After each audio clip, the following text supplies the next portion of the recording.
begint heel langzaam, het donker wordt steeds zacht.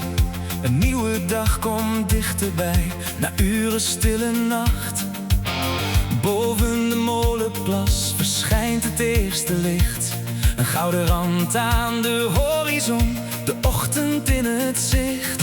Het water ligt te wachten, de wereld wordt weer groot. Een vogel glijdt over het water, geruisloos als een boot. En langzaam stijgen we omhoog, steeds verder van de grond.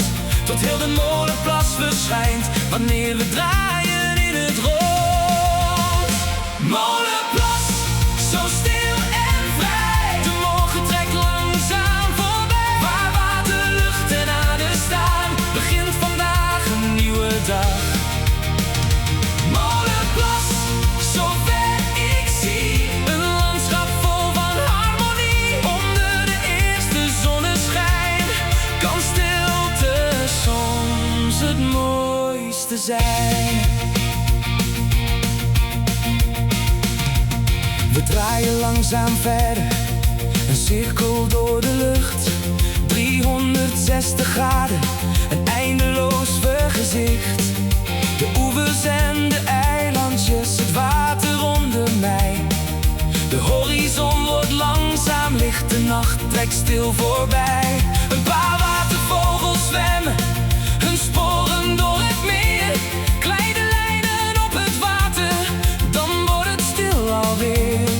Geen haast hier in de ochtend, geen stemmen om ons heen. Alleen de wind boven het water en vogels hier en daar alleen.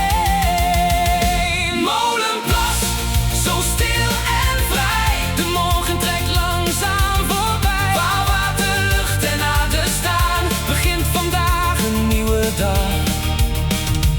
Molenplas, zover ik zie, een landschap vol van harmonie. Onder de eerste zonneschijn kan stilte soms het mooiste zijn. De zon klimt aan de hemel, haar kleuren worden warm. Het landschap wordt voorzichtig door het ochtendlicht omarmd. Van boven lijkt de wereld voor even stil te staan, alsof de tijd hier langzamer door deze morgen gaat. Nog één keer over het water, nog één keer in het rond. De molenplas onder de vleugels, de ochtend boven de grond.